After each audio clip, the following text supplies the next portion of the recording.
Eternal sunshine. ये कहानी है जोल और क्लेमेंटाइन की। इस कहानी में प्यार है, जुदाई है, यादें हैं और एक दूसरे के लिए एहसास है। इस कहानी की शुरुआत में ये दिखाते हैं कि एक लड़का सो के उठता है और इसका नाम जोल होता है और ये सुबह उसके लिए बहुत अजीब सी होती है। ऐसा लगता है जैसे उसकी यादों से बहुत कुछ खो गया हो। वो तैयार होकर बाहर आता है और जब वो अपनी गाड़ी के लेफ्ट साइड पर देखता है तो वहां पर एक बहुत बड़ा डेंट होता है और उसे लगता है कि उसके साइड में जो गाड़ी पार्क हुई है ये डेंट उस गाड़ी ने मारा है। इसीलिए वो एक पेपर पर थैंक यू लिखता है और उस पेपर को उस दूसरी गाड़ी के शीशे पर रख कर चला जाता है। दरअसल ये एक तरह का सरकाज़म होता है। कभी कभी इंसान अपने गुस्से को प्रकट करने के लिए एक अलग तरह की प्रतिक्रिया देते हैं। ये वही होता है।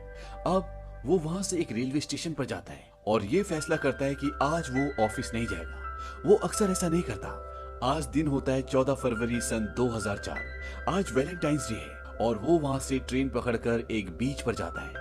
बीच पर बैठकर वो अपनी डायरी देखता है। उस पर कुछ पन्ने फटे होते हैं। वो कहता है कि मुझे याद नहीं कि इन पन्नों को मैंने कब फाड़ा था। ऐसा लगता है जैसे 2 सालों से मैंने कुछ भी नहीं लिखा। और वो वहीं समंदर के किनारे बैठकर एक स्केच बनाता है और इसके बाद वो एक रेस्टोरेंट में जाता है। रेस्टोरेंट में जब वो बैठा होता है तभी सामने एक लड़की आती है और वो उसका भी स्केच बनाने लग जाता है।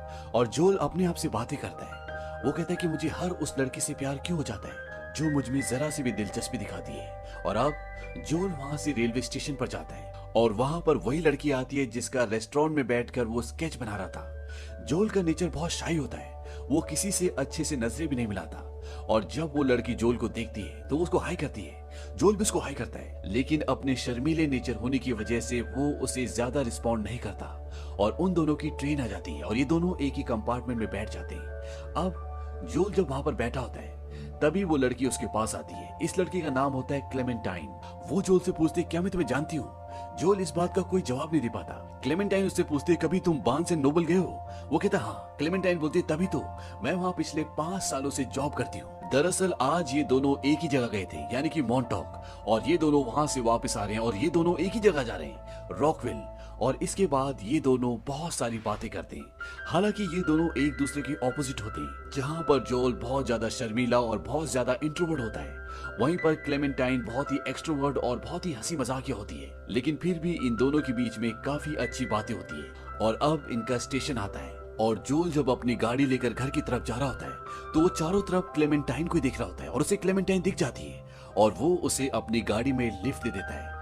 और जब जोल का घर आता है तो जोल उसे अपने घर में इनवाइट करती है ड्रिंक के लिए और वो उसके घर पर चला जाता है। हालांकि ये बहुत शर्मीला है लेकिन फिर भी वो अपने आप को रोक नहीं पाता। और ये दोनों जब ड्रिंक पी लेते हैं तो क्लेमेंटाइन उसे बोलती है कि मैं तुमसे शादी करूंगी, मैं जानती हूँ। दरअसल यहाँ पर ऐसा लगता है कि जैसे ये दोनों एक दूसरे के करीब आते ही जा रहे हो, जैसे कोई अनजान शक्ति इन्हें मिला रही हो। क्लेमेंटाइन कहती कि तुम्हें मेरे साथ कभी चार्ल्स नदी पर चलना चाहिए रात को। इस मौसम में वो पूरी जम जाती है। जोल कहता है कि सुन के डरावनी लग रही है और अब जोल कहता है कि मुझे यहाँ से जाना चाहिए और वो जाने लगता है। क्लेमेंटाइन उसे अपना नंबर देती है और कहती कि मैं चाहती हूँ कि तुम मुझे फोन करो और जब फोन करो तो मुझे हैप्पी वैलेंटाइंस डे जरूर कहना। और जोल वहां से अपने घर आ जाता है और घर आते ही वो सीधा क्लेमेंटाइन को फोन करता है। क्लेमेंटाइन को पता होता है कि उसका फोन जरूर आएगा। वो कहती है इतनी देर क्यों लगा दी। जोल कहता है कि मैं अभी घर पहुंचा हूँ। क्लेमेंटाइन उससे पूछती है तुम मुझे मिस कर रहे हो ना। जोल कहता है कि हाँ मैं कर रहा हूँ। इस बात से क्लेमेंटाइन खुश होती है। वो कहती है मतलब हमारी शादी हो गई। जोल कहता है कि हाँ शायद हो गई। क्लेमेंटाइन कहती है कि कल रात को तैयार रहना, हनीमून ऑन द आइस, यानी कि वो चार्ल्स नदी पर जाना चाहती है जहां पर इस मौसम में बर्फ जमी होती है। और अगली रात ये दोनों उस नदी पर पहुंच जाते हैं। क्लेमेंटाइन वहां पर पहुंचकर बहुत खुश होती है, बहुत एंजॉय करती है। हालांकि जोल को डर लग रहा होता है लेकिन बाद में ये दोनों उस जमी हुई नदी पर लेटकर ऊपर आसमान में तारों को देखते हैं और अगली सुबह ये वापस घर लौट जाते हैं। और जोल जब क्लेमेंटाइन को उसके घर पर छोड़ रहा होता है तो क्लेमेंटाइन बोलते क्या मैं तुम्हारे घर चल सकती हूँ सोने के लिए। जोल कहता है कि हाँ तुम चल सकती हो। वो कहते मैं अपना टूथब्रश लेकर आती हूँ और वो अंदर चली जाती है। और तभी वहां पर बाहर उसकी गाड़ी के पास एक लड़का आता है। वो घबराया हुआ होता है। वो जोल से पूछता है तुम्हें कोई मदद चाहिए, तुम यहाँ पर क्या कर रहे हो। इस लड़के का नाम पैट्रिक होता है। जोल उसकी बात को समझ नहीं पाता और पैट्रिक जोल को थैंक यू बोलकर वहां से निकल जाता है। अब यहाँ से कहानी आती है फ्लैशबैक में और फ्लैशबैक में वक्त दिखाया जाता है सन 2002 का, यानी आज से 2 साल पहले। और 2 साल पहले ये दिखाते हैं कि जोल एक समुद्र बीच पर बैठा होता है और ये होता है मॉन्टॉक बीच। और जब वहां पर बैठा होता है तो वो दूर एक लड़की को देखता है और ये होती है क्लेमेंटाइन। क्लेमेंटाइन उसे अकेला बैठा देखकर उसके पास आ जाती है और इन दोनों की बातें शुरू हो जाती है। हालांकि इन दोनों का नेचर अलग अलग होता है। क्लेमेंटाइन बहुत ही एक्सट्रोवर्ट होती है, वो कब क्या कर जाए क्या बोल जाए कुछ पता नहीं होता। और जोल उसका बिल्कुल ऑपोजिट होता है, वो बहुत ही इंट्रोवर्ट होता है। लेकिन किसी ने सही कहा है कि नॉर्थ पोल और साउथ पोल हमेशा एक दूसरे को अट्रैक्ट करता है। इसीलिए ये दोनों एक दूसरे से इतने अलग होने के बाद भी एक दूसरे के अच्छे दोस्त बन जाते हैं और धीरे धीरे इनकी दोस्ती प्यार में बदल जाती है। इनकी जिंदगी में बहुत सारे खूबसूरत पल आते हैं, लेकिन वक्त बीतता रहता है और इनका प्यार धीरे धीरे तकरार में बदलने लग जाता है। इन दोनों के बीच में काफी डिस्टरबेंस होना शुरू हो जाती है और 2 साल बाद यानी कि सन 2004 में एक रात क्लेमेंटाइन शराब पीकर घर आती है और वो जोल को बोलती कि मैंने तुम्हारी गाड़ी ठोक दी। इस बात से इन दोनों के बीच में बहुत झगड़ा होता है। क्लेमेंटाइन जोल को बोलती कि तुम्हें गुस्सा इसलिए आ रहा है क्योंकि मैं तुम्हारे बिना बाहर गई और तुम्हारे छोटे से दिमाग में ये आ रहा होगा कि कहीं मैं किसी के साथ सो की तो नहीं आई। जोल बोलता है कि मैं ये पहले मान चुका हूँ, इसीलिए तो तुम्हें सब पसंद करते हैं। और इस बात से क्लेमेंटाइन को गुस्सा आता है और वो उसके घर से निकल जाती है और जोल भी उसके पीछे जाता है। और जब वो बाहर जाता है तो वो देखता है कि उसकी गाड़ी एक गैस पाइप के खंबे से टकराई होती है और ये वही डेंट होता है जो उसे प्रेजेंट टाइम में यानी कि इस कहानी के शुरू में दिखा होता है। जो उसे ऐसा लगता है कि उसके साथ जो गाड़ी खड़ी थी उस गाड़ी वाले ने उसकी गाड़ी पर ये डेंट मारा है, लेकिन सच्चाई ये होती है। कहानी अब दोबारा से फ्लैशबैक में आती है और ये दिखाते हैं कि क्लेमेंटाइन नहीं रुकती और वो नाराज होकर वहां से चली जाती है। इस बात से जोल भी काफी परेशान होता है और ये दोनों 1-2 दिन तक बात नहीं करते। और अब वैलेंटाइंस डे के लिए मात्र 3 दिन बचे हैं और जोल उसके लिए एक गिफ्ट लेता है। और जब वो उस जगह जाता है जहां पर क्लेमेंटाइन जॉब करती है और क्लेमेंटाइन उसे देखकर ऐसे रिएक्ट करती है जैसे उसने उसे कभी देखा ही नहीं, उसे पहचानने से इनकार कर देती है। और वहीं पर एक लड़का भी होता है, क्लेमेंटाइन उसे किस भी करती है। जोल ये सब देखकर हैरान और परेशान होता है और वो वहां से चला जाता है। जोल इन सब बातों से बहुत डिस्टर्ब होता है और वो अपने दोस्त और उसकी वाइफ के पास जाता है और वो उन दोनों को ये सारी घटना सुनाता है। तभी उसका दोस्त उसे एक डॉक्टर की चिट्ठी दिखाता है और उसमें ये लिखा होता है कि क्लेमेंटाइन ने जोल को अपनी यादों से पूरी तरह से मिटा दिया है और उनके रिश्ते को दोबारा क्लेमेंटाइन के आगे मेंशन ना करें। और ये जोल के लिए होता है। ये देख के वो शॉक्ड होता है। दरअसल इस कहानी में ये दिखाया गया है कि एक मेडिकल प्रोसीजर के थ्रू इंसान अपनी यादों को जो भी वो मिटाना चाहता है उसको मिटा सकता है और क्लेमेंटाइन ने भी यही किया होता है। उसने अपनी यादों से जोल को पूरी तरह से मिटा दिया होता है। अब जोल इस सारे सच को जानने के बाद बहुत फ्रस्ट्रेट, बहुत दुखी हो जाता है और वो भी उसी डॉक्टर के पास जाता है और वो कहता है कि मैं भी क्लेमेंटाइन को अपनी यादों से हमेशा के लिए मिटाना चाहता हूँ। डॉक्टर कहता है कि तुम्हारे पास क्लेमेंटाइन से जुड़ी हुई जितनी भी चीजें वो सब की सब यहाँ पर लेकर आना, ताकि उन चीजों से, उन यादों से हम तुम्हारे दिमाग में एक मैप तैयार कर सके और उसके बाद उन सब यादों को तुम्हारे दिमाग से मिटा दें। और जोल ऐसे ही करता है। वो उन सारी पेंटिंग्स को, सारी फोटोज को, सारी सीरीज को और उस डायरी के पन्नों को भी जिसमें उसने क्लेमेंटाइन के लिए कभी कुछ लिखा था, उन सब को लेकर डॉक्टर के पास पहुंच जाता है और वो अपना प्रोसीजर शुरू करते हैं। सबसे पहले वो जोल को उन सभी चीजों को दिखाते हैं जो वो अपने साथ लाया होता है, जो क्लेमेंटाइन से जुड़ी होती है, ताकि उन चीजों से उसके दिमाग में उन यादों का एक नक्शा बन सके। डॉक्टर उसे बताता है कि सबसे पहले हम हाल ही की यादों को मिटाएंगे, यानी कि उसकी बुरी यादों को, और इसके बाद वो जोल को बेहोश कर देते हैं। और आज डेट होती है 13 Feb 2004, यानी वैलेंटाइंस डे से एक दिन पहले। और अब जोल की सबसे पहले वो उन यादों को मिटाना शुरू करते हैं जो हाल ही की होती हैं, जिसमें लड़ाई झगड़ा होता है, जिसमें फ्रस्ट्रेशन होती है, एक दूसरे के लिए प्यार नहीं होता। और धीरे धीरे यादें पीछे जाती है और जोल को याद आता है कि उसने क्लेमेंटाइन के साथ बहुत अच्छा वक्त बिताया था और वो उन यादों को नहीं मिटाना चाहता, क्योंकि ये यादें जोल की जिंदगी की बहुत बेहतरीन यादें होती है। और जोल उठने की कोशिश भी करता है, लेकिन वो इसमें असमर्थ होता है क्योंकि वो अपनी मर्जी से नहीं उठ सकता, उसे दवाई दी गई है। और जब जोल की यादों को मिटाया जा रहा होता है तो डॉक्टर वहां पर नहीं होता क्योंकि वो चला गया होता है। और यहाँ पर 3 लोग होते हैं। एक लड़की जो इसी क्लिनिक में काम करती है और जिसका नाम मेरी है, दरअसल वो यहाँ पर रिसेप्शनिस्ट होती है। और 2 लड़के, जिसमें एक का नाम पैट्रिक होता है। पैट्रिक वो लड़का है जो प्रेजेंट टाइम में क्लेमेंटाइन का बॉयफ्रेंड है। दरअसल जब क्लेमेंटाइन अपनी यादें मिटाने के लिए इनके क्लिनिक में आई थी तो पैट्रिक को वो बहुत पसंद आती है, इसीलिए वो जोल की नकल करके उससे मिलना शुरू करता है और वो दोनों गर्लफ्रेंड बॉयफ्रेंड बन जाते हैं। अब जो यहाँ पर तीसरा लड़का होता है, वो लड़का और जो यहाँ पर लड़की है जिसका नाम मैरी है, ये दोनों एक दूसरे को प्यार करते हैं, एक दूसरे के साथ डेटिंग कर रहे होते हैं। अब यहाँ पर जो पैट्रिक होता है वो यहाँ से चला जाता है क्योंकि वो क्लेमेंटाइन से मिलना चाहता है और ये दोनों यहाँ पर रह जाते हैं और ये जोल की यादों को मिटाने के लिए उसे ऑटो पायलट पे डाल देते हैं, यानी कि ये उस पर ध्यान नहीं देते। इसी बीच जोल की एक बार आंखें भी खुलती है, लेकिन इन्हें पता नहीं चलता और जोल की आंखें इसलिए खुलती है क्योंकि वो क्लेमेंटाइन से जुड़ी हुई अपनी अच्छी यादों को नहीं मिटाना चाहता। अब क्लेमेंटाइन और जोल यादों में बात करते हैं और क्लेमेंटाइन उसे कहती है कि ये मुझे सब जगह से मिटा देंगे। जोल कहता है कि मैं नहीं चाहता कि हमारी ये वाली यादें मिटे। क्लेमेंटाइन जोल को कहती है कि तुम मुझे अपनी उन यादों में ले जाओ जो मुझे ना पता हो और जोल क्लेमेंटाइन को अपनी बचपन की यादों में ले जाता है और जब वो ऐसा करता है तो मशीन उसकी यादें मिटाना बंद कर देती है और स्टैन जो यहाँ पर जोल की यादें मिटा रहा होता है वो ये सब देखकर घबरा जाता है क्योंकि मशीन ने काम करना बंद कर दिया और उसे मजबूरी में डॉक्टर को वहां पर बुलाना पड़ता है। और जब डॉक्टर वहां पर आता है तो वो मैरी को देखता है। वो बोलता है कि तुम यहाँ पर क्या कर रही हो। मैरी बोलती है कि मैं दरअसल ये देखना चाहती थी कि तुम लोग काम कैसे करते हो। दरअसल डॉक्टर को नहीं पता होता कि ये दोनों गर्लफ्रेंड बॉयफ्रेंड है।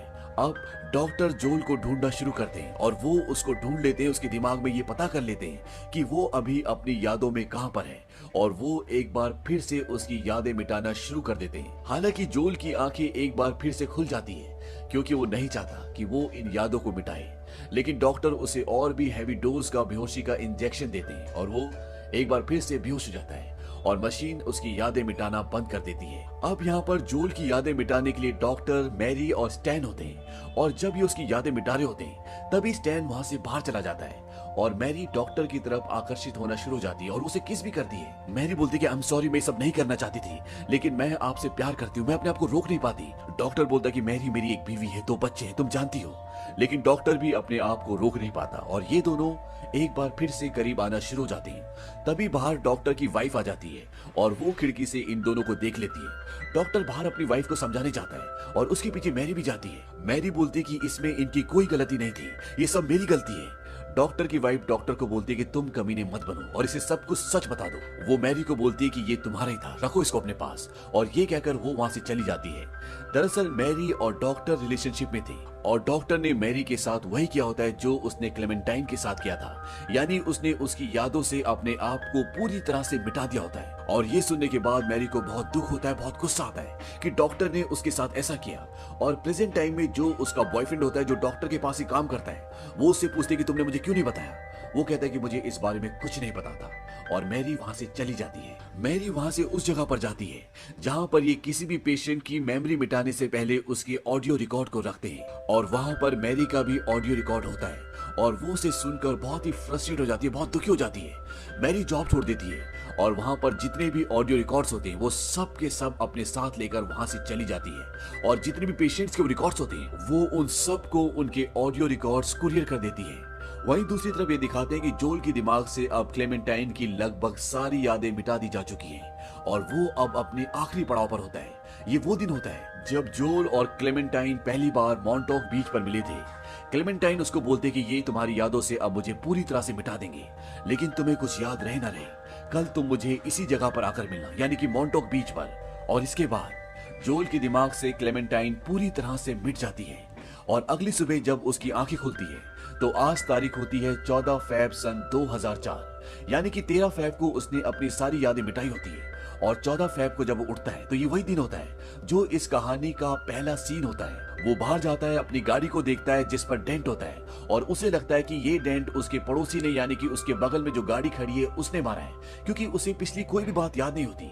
और इसके बाद वो मॉन्टॉक बीच जाता है और जब वो वापस आ रहा होता है तो ट्रेन में उसे जोल मिलती है, क्योंकि जोल भी उसी बीच पर गई होती है। इन दोनों को नहीं पता होता कि वहां पर क्यों गए, लेकिन फिर भी ये जाते हैं क्योंकि इन्होंने अपनी यादों में एक दूसरे को वादा किया था कि कल हम यहाँ पर आएंगे। और अब पूरी कहानी प्रेजेंट टाइम में आती है और ये वो पल होता है जब क्लेमेंटाइन अंदर अपना ब्रश लेने यानी ब्रश करने गई होती है और बाहर जोल गाड़ी में उसका इंतजार कर रहा होता है। क्लेमेंटाइन अपना कुछ सामान लेकर वापस आती है और वो देखती है कि उसके लिए एक कुरियर भी आया होता है और वो उसे लेकर वापस गाड़ी में आ जाती है और ये दोनों अब जोल के घर की तरफ निकलते हैं। और जोल रास्ते में क्लेमेंटाइन को बताता है कि कल रात को मुझे बहुत मजा आया, इतना मजा मुझे अपनी पूरी जिंदगी में कभी नहीं आया। अब क्लेमेंटाइन उस कुरियर को खोलती है जो मैरी ने उसके लिए भेजा होता है। उसमें एक लेटर होता है, उसमें ये लिखा होता है कि हम पहले मिल चुके हैं, लेकिन तुम्हें याद नहीं आएगा क्योंकि तुम्हारी यादें मिटा दी जा चुकी हैं और मुझे लगता है कि तुम्हारा वो फैसला गलत था। और उसमें एक ऑडियो कैसेट भी होता है और क्लेमेंटाइन उस ऑडियो कैसेट को गाड़ी के टेप रिकॉर्डर में डालती है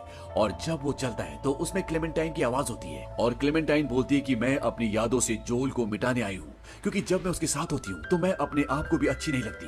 वो बोरिंग है और उसने मुझे पूरी तरह से बदल दिया है और इसीलिए मैं उसे अपनी यादों से मिटा रही हूँ। अब ये दोनों ही इस टेप को सुन के शॉक्ड हो जाते हैं क्योंकि इन दोनों को कुछ भी याद नहीं होता। जोल कहता है कि किस तरह का मजाक है। क्लेमेंटाइन बोलती है कि मुझे इसके बारे में कुछ भी नहीं पता और इनके बीच में बहस होती है और क्लेमेंटाइन वहां से नाराज होकर चली जाती है। क्लेमेंटाइन इस बात से दुखी होती है क्योंकि वो जोल को पसंद करती है और जोल भी उसे पसंद करता है, लेकिन अब सब कुछ बिगड़ चुका है और इसी दौरान वहां पर पैट्रिक भी आता है और क्लेमेंटाइन उसके साथ ब्रेकअप कर लेती है। वहीं दूसरी तरफ जोल के लिए मैरी का एक ऐसा ही कुरियर आया होता है जैसा उसने क्लेमेंटाइन के लिए भेजा था और वो उस कैसेट को सुन रहा होता है जिसमें उसकी आवाज होती है और तभी वहां पर क्लेमेंटाइन भी आ जाती है और वो भी उस कैसेट को सुनना शुरू कर देती है। क्लेमेंटाइन जोल को बोलती है कि मैं तुम्हें पसंद करती हूँ। जोल कहता है कि मैं भी तुम्हें बहुत पसंद करता हूँ और तभी कैसेट में से जोल की आवाज आती है और वो क्लेमेंटाइन के लिए बोलता है कि क्लेमेंटाइन जवान लड़कों को आकर्षित करने के लिए उनके साथ सो जाती है। दरअसल वो उसके कैरेक्टर पर बोलता है और इस बात से क्लेमेंटाइन को बहुत दुख होता है और वो वहां से जाने लगती है। जोल उसे रोकता है। वो बोलता है कि मैं जानता हूँ कि तुम ऐसी बिल्कुल भी नहीं हो और मैं तुम्हें बहुत पसंद करता हूँ। क्लेमेंटाइन कहती है कि इससे कोई फायदा नहीं, अभी हम दोनों एक दूसरे को अच्छे लग रहे हैं लेकिन धीरे धीरे चीजें वैसी हो जाएंगी, तुम मुझसे बोर हो जाओगे, अपने आप को मेरे साथ फंसा हुआ महसूस करोगे। जोल कहता है कि कोई बात नहीं, लेकिन मैं तुम्हारे साथ रहना चाहता हूँ क्योंकि मैं तुमसे प्यार करता हूँ। और ये दोनों एक बार फिर से एक दूसरे के साथ हो जाते हैं और अब ये दोनों ये जानने के बाद भी कि इन दोनों के रिश्ते पास्ट में बहुत ज्यादा खराब हो गए थे जिस वजह से इन दोनों ने अपनी मेमोरी को इरेज कर दिया था, एक दूसरे से दोबारा प्यार करने लगते हैं और अब ये दोनों एक दूसरे के साथ बहुत खुश भी होते हैं। और सबसे बड़ी बात कि इन दोनों को पता है कि इन दोनों को अपने रिश्ते को संभाल कर रखना होगा। और इसी के साथ ये फिल्म, ये कहानी यहीं पर खत्म हो जाती है। ये फिल्म सन 2004 में रिलीज हुई थी। इस फिल्म का बजट था $20 मिलियन और इस फिल्म ने बॉक्स ऑफिस पर कमाई की थी $73 मिलियन की। IMDb पर इस फिल्म की रेटिंग है 8.3 और इस फिल्म को बेस्ट ओरिजिनल स्क्रीन प्ले के लिए ऑस्कर अवार्ड से भी सम्मानित किया गया था। उम्मीद करते हैं कि ये कहानी आपको पसंद आई होगी।